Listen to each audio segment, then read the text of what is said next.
pretty much just have confirmation that it's real. The Nintendo Switch 2 is a real thing, and no longer do we have to just rely on leaks. And what I have here is basically like a mini roundup of some things that I thought was interesting because it's not a lot of news. I wasn't really expecting a whole lot of news. I just thought we would see an image of it and maybe see one game. Basically what's happened. Mario Kart shown off very, very briefly for the Switch 2. So I'm going to talk about maybe wild speculation. It's really not that wild in a moment here. But first, here's what we know. Some people were wondering, why did they call it Switch 2? Check out this chart over here from visualcapitalist.com. We look at the home consoles, not the portables for Nintendo. And if you look at something interesting right here, after the 49 million of the SNES, the 22 million for the GameCube, the humongous world taking over 102 million with the Nintendo Wii, then back down with Wii U, way back down, 14 million. Like 14 million's like, are we going to stay in business kind of numbers? Back up with 141 million for the Switch in 2017. Nintendo's never released a console where one has done better than the previous generation. So that is why Switch 2 is the perfect name for this. And it's so just it iterates basically on what Switch 1 was, here with Switch 2. So I think it makes all the sense in the world for it to just be called Switch 2. It's going to be bigger. We know the Joy-Cons might be a little bit tougher, more durable. More on those in a second. We know it's called Switch 2. The dock is still going to be there. It's got USB-C on the top and bottom, which I think is really, really good. Really, really convenient, and that's the thing to do. The console's just really forward thinking, in my opinion. Mario Kart might have 20 plus players, maybe. I don't know.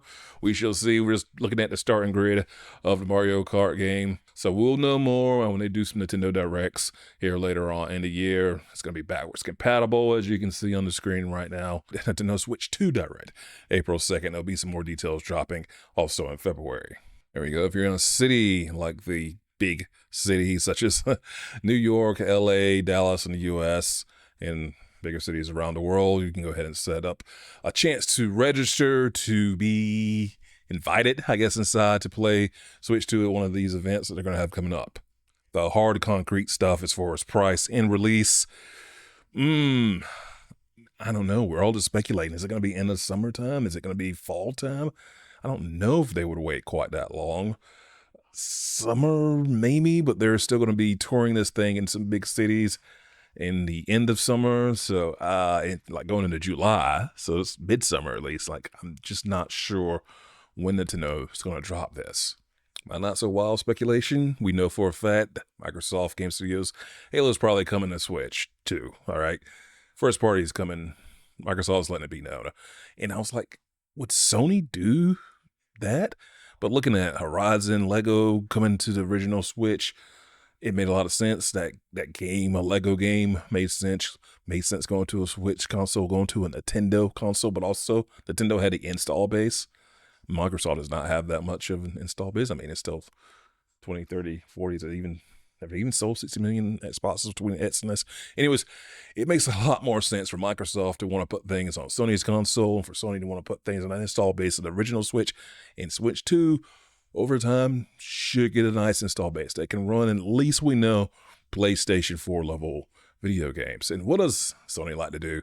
Re-release stuff all the time. So maybe, I don't know if it'll be Last of Us going on to the Nintendo Switch, but I mean, back in 92, Mortal Kombat didn't have blood on Nintendo. In 93, 94, it definitely had blood because Nintendo only released all green. So I wouldn't put it past them at all to have something a little bit more violent on the console. I kind of want to know more about the insides of the console, what's going on, what did NVIDIA do with it. Yeah, that kind of thing is really in the weeds, so wasn't going to get that from a reveal trailer. I did see one interesting thing here from IGN with their 30 details from the Nintendo Switch video. Between the SL and SR buttons is the connector port that links each Joy-Con to the main console unit, but also another couple of interesting components. Mirroring the original Switch, we can see the sync button, which will pair a Joy-Con with the console. Yeah. It's the component above the connector that proves most intriguing though. This small, clear lens could well be a laser sensor similar to what's inside a computer mouse. If so, it would mean the Joy-Con can be used like a mouse. The trailer even suggests this, when the Joy-Con skates around with their wrist wrap accessories attached. They literally look like scurrying mice with tails. Me and Tom Warren both, who wrote on X, I can't stop thinking about this is the biggest tease from Nintendo Switch 2 reveal video. What is going on with these possible mice components? These mice Joy-Cons, are they going to be scurrying around? Getting more versatility out of, honestly, what I thought was pretty terrible about the original Switch were those Joy-Con controllers. Will the Xbox dongle still work with the new Switch?